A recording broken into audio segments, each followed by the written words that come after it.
Dracula by Bram Stoker. Chapter 26. Dr. Seward's Diary. 29 October. This is written in the train from Varna to Galatz. Last night we all assembled a little before the time of sunset. Each of us had done his work as well as he could, so far as thought and endeavor and opportunity go.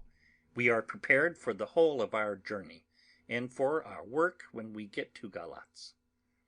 When the usual time came round, Mrs. Harker prepared herself for her hypnotic effort, and after a longer and more serious effort on the part of Van Helsing than has been usually necessary, she sank into the trance. Usually she speaks on a hint, but this time the professor had to ask her questions, and to ask them pretty resolutely, before he could learn anything. At last her answer came. "I can see nothing. We are still. There are no waves lapping, but only a steady swirl of water softly running against the hawser. I can hear men's voices calling near and far, and the roll and creak of oars in the rowlocks. A gun is fired somewhere. The echo of it seems far away. There is tramping of feet overhead, and ropes and chains are dragged along. What is this? There is a gleam of light. I can feel the air blowing upon me." Here she stopped. She had risen, as if impulsively, from where she lay on the sofa, and raised both her hands, palms upwards, as if lifting a weight. Van Helsing and I looked at each other with understanding. Quincey raised his eyebrows slightly, and looked at her intently, whilst Harker's hand instinctively closed round the hilt of his kukri. There was a long pause. We all knew that the time when she could speak was passing, but we felt that it was useless to say anything. Suddenly she sat up, and as she opened her eyes, said sweetly, "Would none of you like a cup of tea? You must all be so tired." We could only make her happy, and so acquiesced. She bustled off to get tea. When she had gone, Van Helsing said, "You see, my friends, he is close to land. He has left his earth chest, but he has yet to get on shore. In the night he may lie hidden somewhere, but if he be not carried on shore, or if the ship do not touch it, he cannot achieve the land. In such case he can, if it be in the night, change his form and jump or fly on shore. Then, unless he be carried, he cannot escape. And if he be carried, then the customs men may discover what the box contain. Thus, in fine, if he escape not on shore tonight or before dawn, there will be the whole day lost to him. We may then arrive in time, for if he escape not at night, we shall come on him in daytime, boxed up and at our mercy, for he dare not to be his true self, awake and visible, lest he be discovered." There was no more to be said, so we waited in patience until the dawn, at which time we might learn more from Mrs. Harker. Early this morning we listened with breathless anxiety for her response in her trance. The hypnotic state was even longer in coming than before, and when it came, the time remaining until full sunrise was so short that we began to despair. Van Helsing seemed to throw his whole soul into the effort.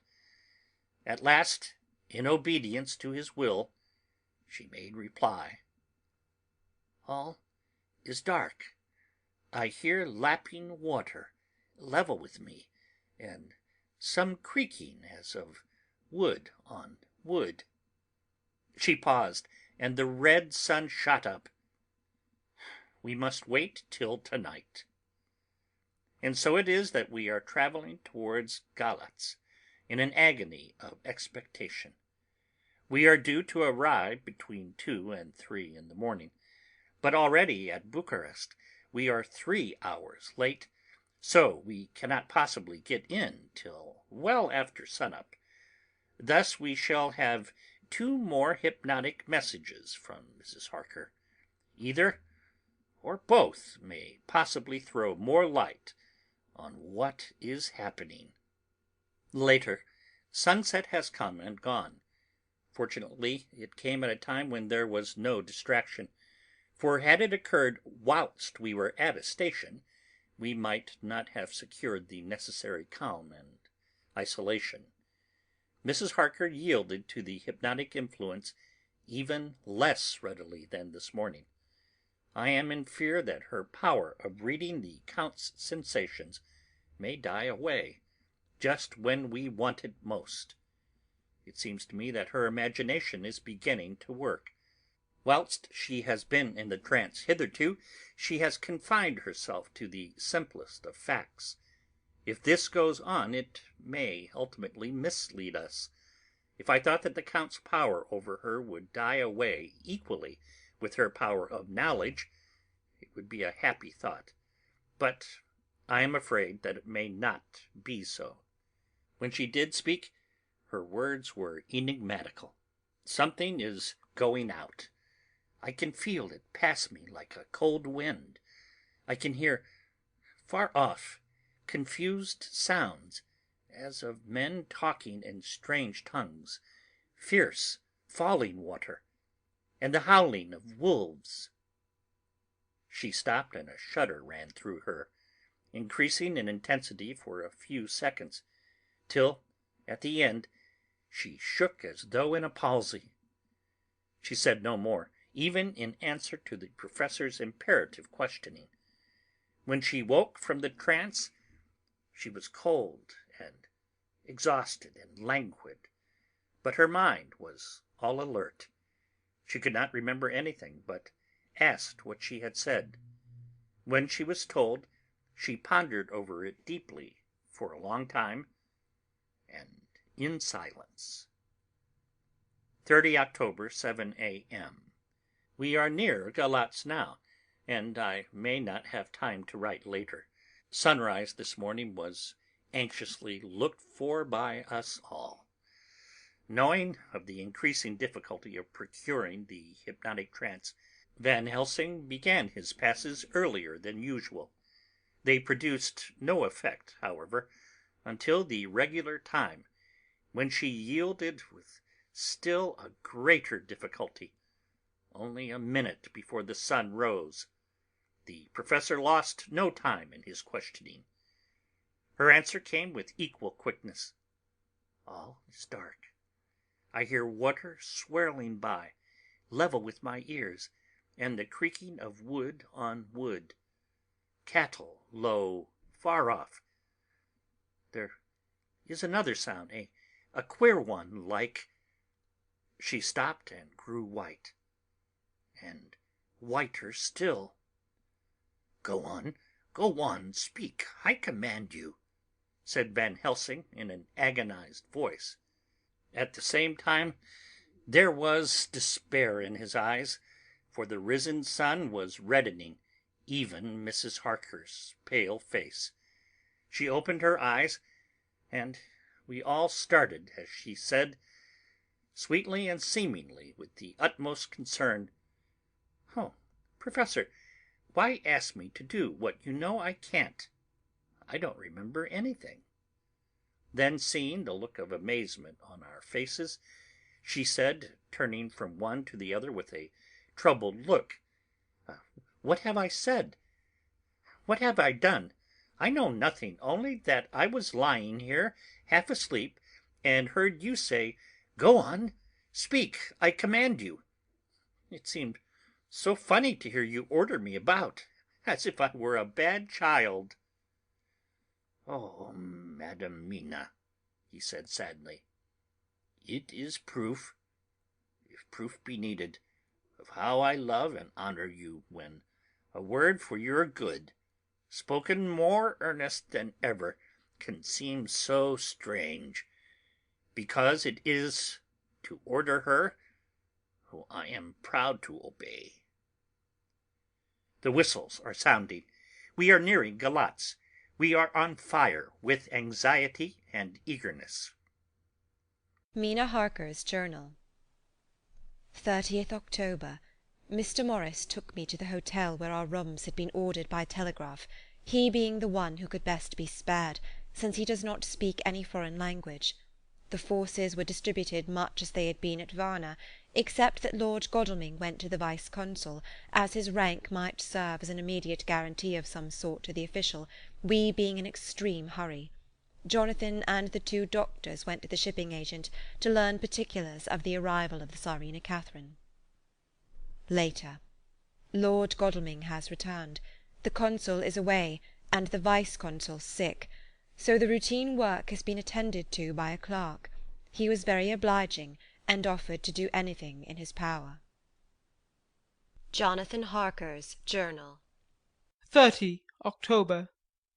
At 9 o'clock, Dr. Van Helsing, Dr. Seward, and I called on Messrs. Mackenzie and Steinkopf, the agents of the London firm of Hapgood.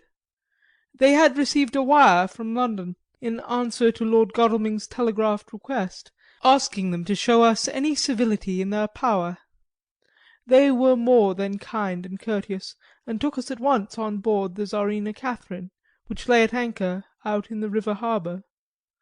There we saw the captain, Donaldson by name, who told us of his voyage. He said that in all his life he had never had so favourable a run. "Man," he said, "but it made us afeard, for we expect that we should have to pay for it with some rare piece o' ill luck, so's to keep up the average. It's no canny to run from London to the Black Sea with the wind at ye, as though the Deil himself were blawing on your sail for his own purpose, and at the time we couldn't spare a thing. Gin we were nigh a ship or a port or a headland, a fog fell on us and travelled wi' us, till when after it had lifted and we looked out, the deil a thing we could see. We ran by Gibraltar without being able to signal, until we came to the Dardanelles and had to wait to get our permit to pass. We never were within hail o' aught. At first I was inclined to slack off sail and beat aboot till the fog was lifted, but whiles I thought that if the Deil was minded to get us into the Black Sea quick, he was like to do it whether we would or no. If we had a quick voyage it would have been no to our miscredit with the owners, or no hurt to our traffic, and the old man who had served his own purpose would be decently grateful to us for not hindering him." This mixture of simplicity and cunning, of superstition and commercial reasoning, aroused Van Helsing, who said, "Mine friend, that devil is more clever than he is thought by some, and he know when he meet his match." The skipper was not displeased with the compliment, and went on: "When we got past the Bosphorus the men began to grumble. Some of them, the Roumanians, came and asked me to heave overboard a big box which had been put on board by a queer looking old man just before we had started for London. I had seen them speer at the fellow and put out their 2 fingers when they saw him, to guard against the evil eye. Man, but the superstition of foreigners is perfectly ridiculous. I sent them about their business pretty quick. But as just after a fog closed in on us, I felt a wee bit as they did on it something, though I wouldn't say it was again the big box. Well, on we went, and as the fog didn't let up for 5 days I just let the wind carry us, for if the Dale wanted to get somewheres, well, he would fetch it up all right, and if he didn't, well, we'd keep a sharp look out anyhow. Sure enough, we had a fair way and deep water all the time. And 2 days ago, when the morning sun came through the fog, we found ourselves just in the river opposite Galatz. The Roumanians were wild and wanted me right or wrong to take out the box and fling it in the river. I had to argue wi' 'em about it wi' a handspike. And then when the last of them rose off the deck wi' his head in his hand, I had convinced them that evil eye or no evil eye, the property and the trust of my owners was better in my hands than in the river Danube. They had, mind ye, taken the box on the deck ready to fling in, and as it was marked Galatz via Varna, I thought I'd let it lie till we discharged in the port, and get rid o't altogether. We didn't do much clearing up that day. and I had to return the nicht at anchor. But in the morning, brae and early, an hour before sun up, a man came aboard, wi' an order, written to him from England, to receive a box marked for one Count Dracula. Sure enough the matter was one easy to his hand. He had his papers a' reet, and glad I was to get rid of the damn thing, for I was beginning mysel' to feel uneasy at it. If the Dale did have any luggage aboard the ship, I'm thinking it was nane other than that same." "What was the name of the man who took it?" asked Dr. Van Helsing with restrained eagerness. "I'll be telling you quick," he answered, and stepping down to his cabin produced a receipt signed Emanuel Hildesheim. Bergenstrasse 16 was the address. We found out that this was all the captain knew, so with thanks we came away. We found Hildesheim in his office, a Hebrew of rather the Adelphi Theatre type, with a nose like a sheep and a fez. His arguments were pointed with specie, but we doing the punctuation, and with a little bargaining, he told us what he knew. This turned out to be simple but important.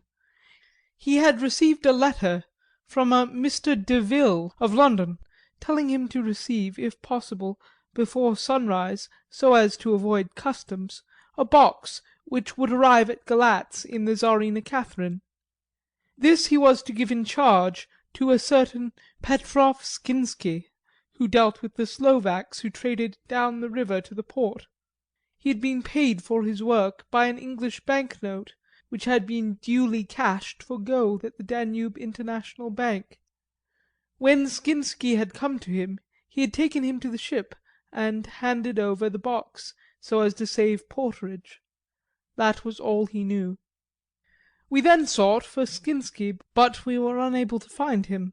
One of his neighbours, who did not seem to bear him any affection, said he had gone away 2 days before, no one knew whither. This was corroborated by his landlord, who had received by messenger the key of the house, together with the rent due, in English money. This had been between 10 and 11 o'clock last night. We were at a standstill again. Whilst we were talking, one came running and breathlessly gasped out that the body of Skinsky had been found inside the wall of the churchyard of St. Peter, and that the throat had been torn open as if by some wild animal. Those we had been speaking with ran off to see the horror, the women crying out, "This is the work of a Slovak!" We hurried away lest we should have been in some way drawn into the affair, and so detained. As we came home we could arrive at no definite conclusion. We were all convinced that the box was on its way by water to somewhere, but where that might be we would have to discover. With heavy hearts we came home to the hotel, to Mina. When we met together the first thing was to consult as to taking Mina again into our confidence. Things are getting desperate, and it is at least a chance, though a hazardous one. As a preliminary step I was released from my promise to her. Mina Harker's journal. 30th October, evening. They were so tired and worn out and dispirited that there was nothing to be done till they had had some rest, so I asked them all to lie down for half an hour whilst I should enter everything up to the moment. I feel so grateful to the man who invented the traveller's typewriter, and to Mr. Morris for getting this one for me. I should have felt quite astray doing the work if I had to write with a pen. It is all done. Poor dear, dear Jonathan, what he must have suffered, what he must be suffering now.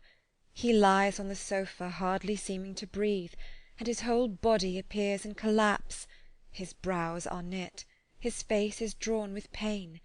Poor fellow! Maybe he is thinking, and I can see his face all wrinkled up with the concentration of his thoughts. Oh, if I could only help it all! I shall do what I can. I have asked Dr. Van Helsing, and he has got me all the papers that I have not yet seen. Whilst they are resting, I shall go over all carefully, and perhaps I may arrive at some conclusion. I shall try to follow the Professor's example, and think without prejudice on the facts before me. I do believe that under God's providence I have made a discovery.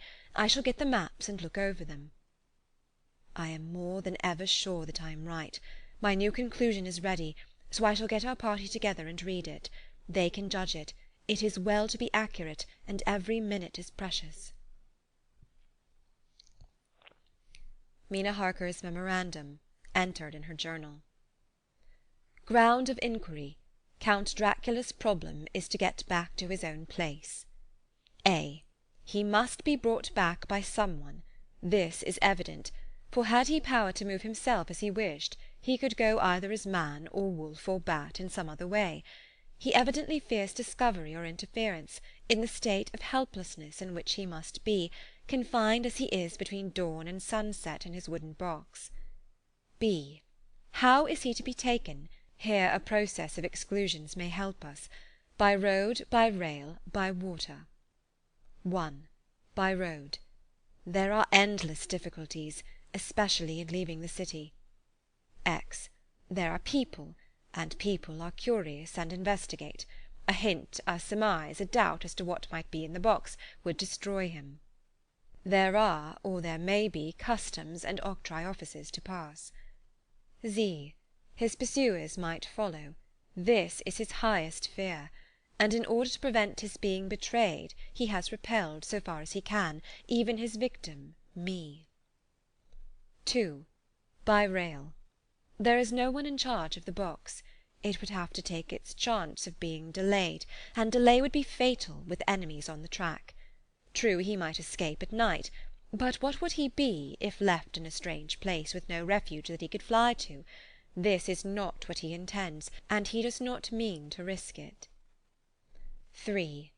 By water. Here is the safest way, in one respect, but with most danger in another. On the water he is powerless except at night. Even then he can only summon fog and storm and snow, and his wolves. But were he wrecked, the living water would engulf him, helpless, and he would indeed be lost. He could have the vessel drive to land, but if it were unfriendly land, wherein he was not free to move, his position would still be desperate. We know from the record that he was on the water, so what we have to do is to ascertain what water.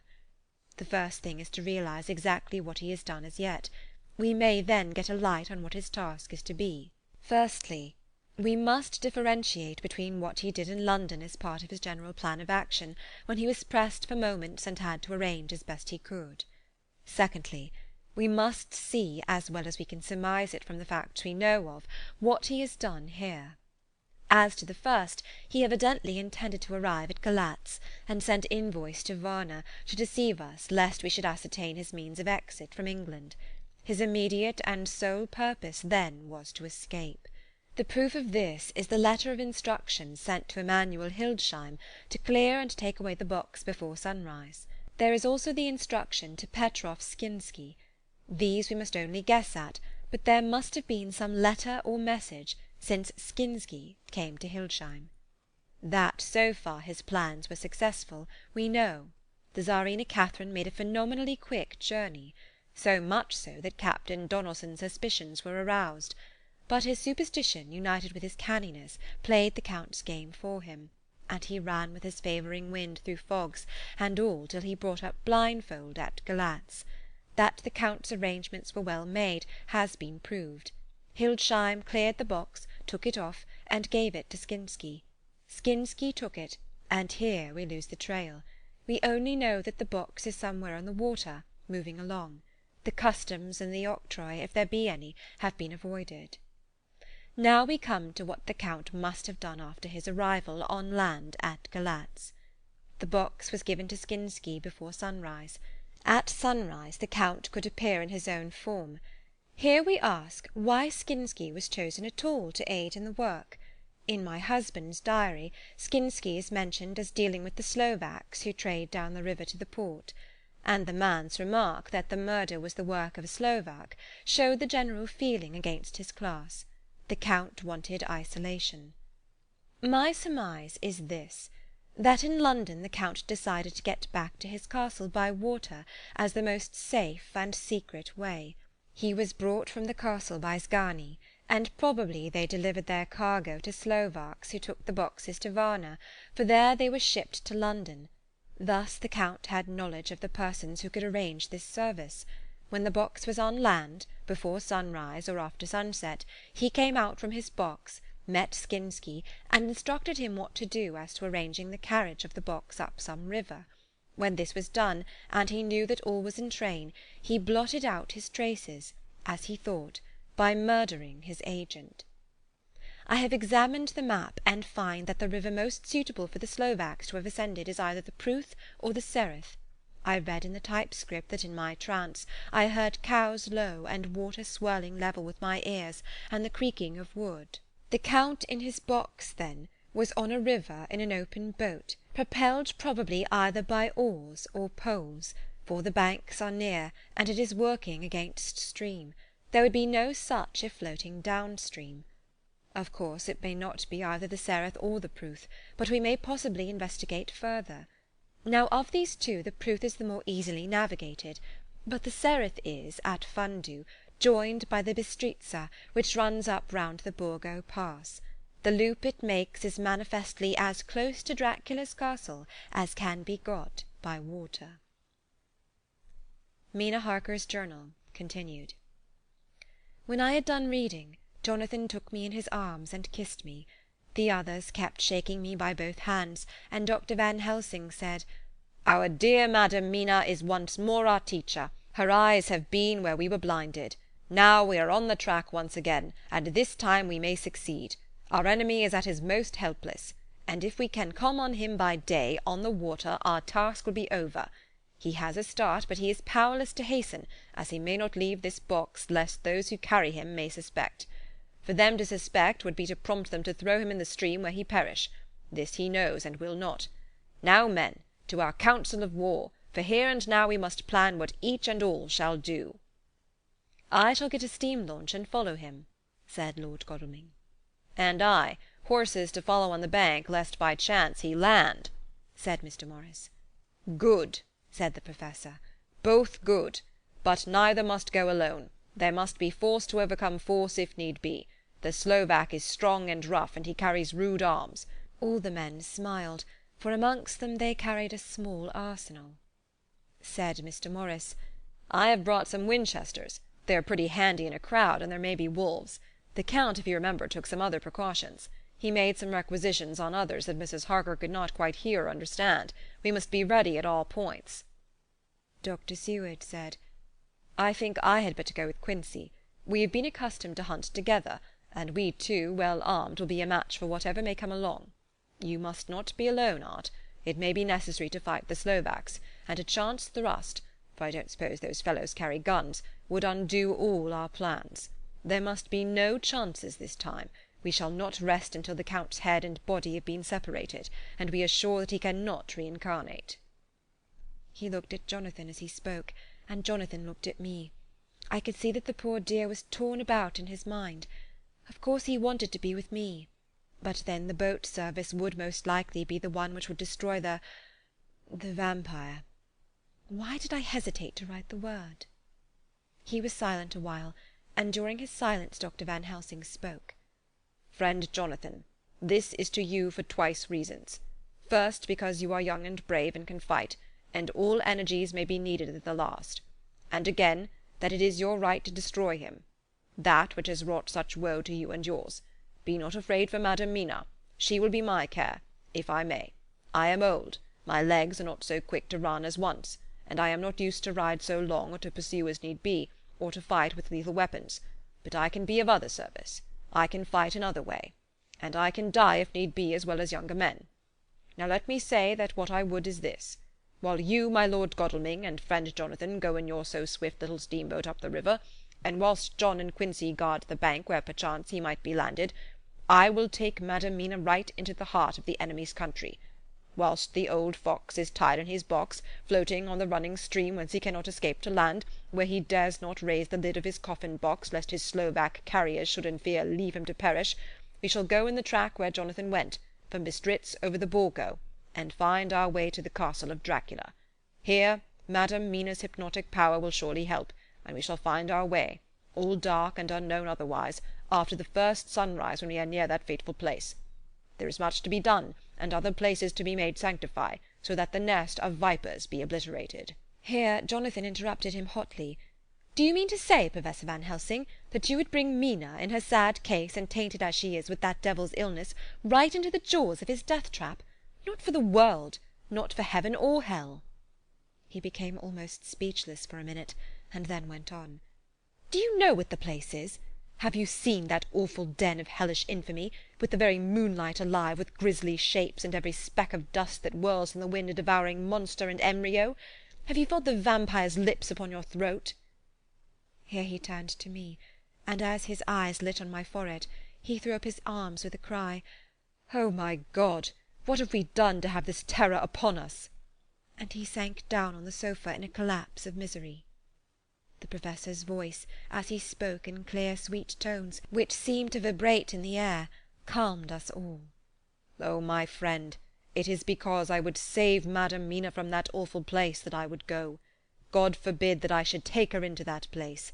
There is work, wild work, to be done before that place can be purified. Remember that we are in terrible straits. If the Count escape us this time, and he is strong and subtle and cunning, he may choose to sleep him for a century, and then in time our dear one," he took my hand, "would come to him to keep him company, and would be as those others that you, Jonathan, saw. You have told us of their gloating lips. You heard their ribald laugh as they clutched the moving bag that the Count threw to them. You shudder, and well may it be. Forgive me that I make you so much pain, but it is necessary. My friend, is it not a dire need for that which I am giving, possibly my life? If it were that any one went into that place to stay, it is I who would have to go to keep them company." "Do as you will," said Jonathan, with a sob that shook him all over. "We are in the hands of God." Later. Oh, it did me good to see the way that these brave men worked. How can women help loving men when they are so earnest and so true and so brave? And, too, it made me think of the wonderful power of money. What can it not do when basely used? I felt so thankful that Lord Godalming is rich, and both he and Mr. Morris, who also has plenty of money, are willing to spend it so freely. For if they did not, our expedition could not start, either so promptly or so well equipped, as it will within another hour. It is not 3 hours since it was arranged what part each of us was to do. And now Lord Godalming and Jonathan have a lovely steam launch, with steam up ready to start at a moment's notice. Dr. Seward and Mr. Morris have 6 good horses well appointed. We have all the maps and appliances of various kinds that can be had. Professor Van Helsing and I are to leave by the 11:40 train to-night for Veresti, where we are to get a carriage to drive to the Borgo Pass. We are bringing a good deal of ready money, as we are to buy a carriage and horses. We shall drive ourselves, for we have no one whom we can trust in the matter. The Professor knows something of a great many languages, so we shall get on all right. We have all got arms, even for me a large bore revolver. Jonathan would not be happy unless I was armed like the rest. Alas, I cannot carry one arm that the rest do. The scar on my forehead forbids that. Dear Dr. Van Helsing comforts me by telling me that I am fully armed, as there may be wolves. The weather is getting colder every hour, and there are snow flurries which come and go as warnings. Later. It took all my courage to say good-bye to my darling. We may never meet again. Courage, Mina. The Professor is looking at you keenly. His look is a warning. There must be no tears now, unless it may be that God will let them fall in gladness. Jonathan Harker's Journal. 30 October, night. I am writing this in the light from the furnace door of the steam launch. Lord Godalming is firing up. He is an experienced hand at the work, as he has had for years a launch of his own on the Thames and another on the Norfolk Broads. Regarding our plans, we finally decided that Mina's guess was correct, and that if any waterway was chosen for the Count's escape back to his castle, the Sereth and then the Bistritza at its junction would be the one. We took it that somewhere about the 47th degree, north latitude, would be the place chosen for crossing the country between the river and the Carpathians. We have no fear in running at good speed up the river at night. There is plenty of water, and the banks are wide enough apart to make steaming, even in the dark, easy enough. Lord Godalming tells me to sleep for a while, as it is enough for the present for one to be on watch. But I cannot sleep. How can I, with the terrible danger hanging over my darling, and her going out into that awful place? My only comfort is that we are in the hands of God. Only for that faith it would be easier to die than to live, and so be quit of all the trouble. Dr. Morris and Dr. Seward were off on their long ride before we started. They are to keep up the right bank, far enough to get on higher lands where they can see a good stretch of river, and avoid the following of its curves. They have, for the first stages, 2 men to ride and lead their spare horses, 4 in all, so as not to excite curiosity. When they dismiss the men, which shall be shortly, they shall themselves look after the horses. It may be necessary for us to join forces. If so, they can mount our whole party. One of the saddles has a removable horn, and can be easily adapted for Mina, if required.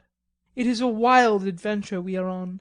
Here, as we are rushing along through the darkness with the cold from the river seeming to rise up and strike us, with all the mysterious voices of the night around us, it all comes home.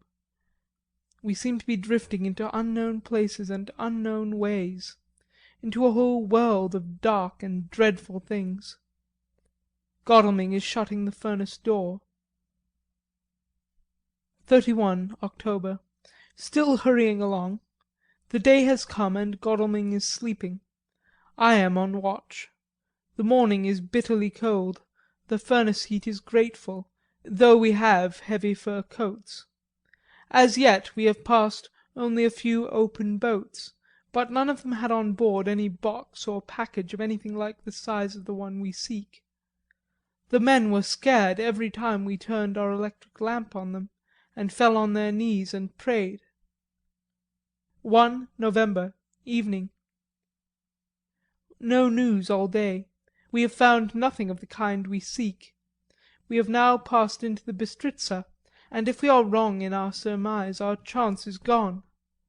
We have overhauled every boat, big and little. Early this morning one crew took us for a government boat, and treated us accordingly. We saw in this a way of smoothing matters, so at Fundu, where the Bistritza runs into the Sereth, we got a Roumanian flag which we now fly conspicuously. With every boat we have overhauled since then this trick has succeeded.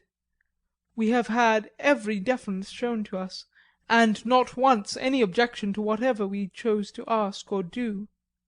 Some of the Slovaks tell us that a big boat passed them, going at more than usual speed as she had a double crew on board. This was before they came to Fundu, so they could not tell us whether the boat had turned into the Bistritza or continued on up the Sereth. At Fundu we could not hear of any such boat, so she must have passed there in the night. I am feeling very sleepy. The cold is perhaps beginning to tell on me, and nature must have rest some time. Godalming insists that he shall keep the first watch. God bless him for all his goodness to poor dear Mina and me. 2 November, morning. It is broad daylight. That good fellow would not wake me. He says it would have been a sin to, for I slept peacefully and was forgetting my trouble. It seems brutally selfish to me to have slept so long and let him watch all night, but he was quite right. I am a new man this morning, and as I sit here and watch him sleeping, I can do all that is necessary both as to minding the engine, steering, and keeping watch. I can feel that my strength and energy are coming back to me. I wonder where Mina is now, and Van Helsing.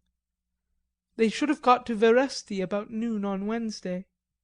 It would take them some time to get the carriage and horses, so if they had started and travelled hard they would be about now at the Borgo Pass. God guide and help them. I am afraid to think what may happen. If we could only go faster! But we cannot. The engines are throbbing and doing their utmost. I wonder how Dr. Seward and Mr. Morris are getting on. There seem to be endless streams running down the mountains into this river, but as none of them are very large at present, at all events, though they are doubtless terrible in winter, and when the snow melts, the horsemen may not have met much obstruction.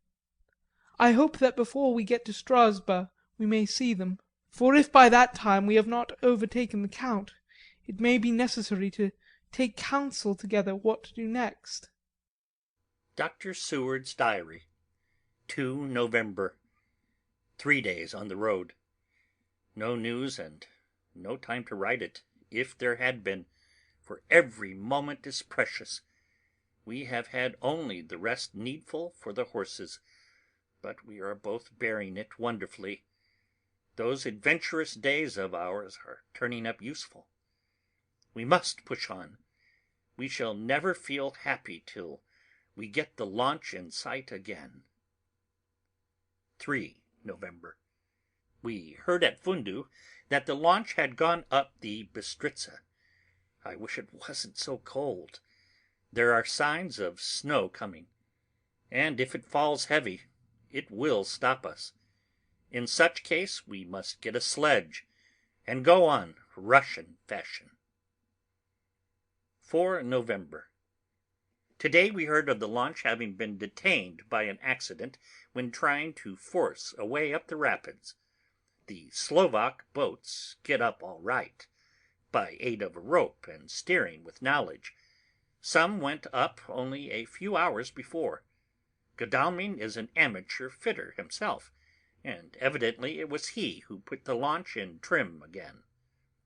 Finally, they got up the rapids all right, with local help, and are off on the chase afresh. I fear that the boat is not any better for the accident. The peasantry tells us that after she got upon smooth water again, she kept stopping every now and again, so long as she was in sight. We must push on harder than ever. Our help may be wanted soon. Mina Harker's Journal. 31st October. Arrived at Veresti at noon. The Professor tells me that this morning at dawn he could hardly hypnotize me at all, and that all I could say was dark and quiet. He is off now buying a carriage and horses. He says that he will later on try to buy additional horses, so that we may be able to change them on the way. We have something more than 70 miles before us. The country is lovely and most interesting. If only we were under different conditions, how delightful it would be to see it all. If Jonathan and I were driving through it alone, what a pleasure it would be! To stop and see people, and learn something of their life, and to fill our minds and memories with all the colour and picturesqueness of the whole wild, beautiful country and the quaint people. But alas! Later. Dr. Van Helsing has returned. He has got the carriage and horses.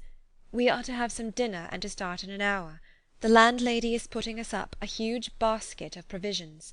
It seems enough for a company of soldiers. The Professor encourages her, and whispers to me that it may be a week before we can get any food again. He has been shopping too, and has sent home such a wonderful lot of fur coats and wraps, and all sorts of warm things. There will not be any chance of our being cold. We shall soon be off. I am afraid to think what may happen to us. We are truly in the hands of God.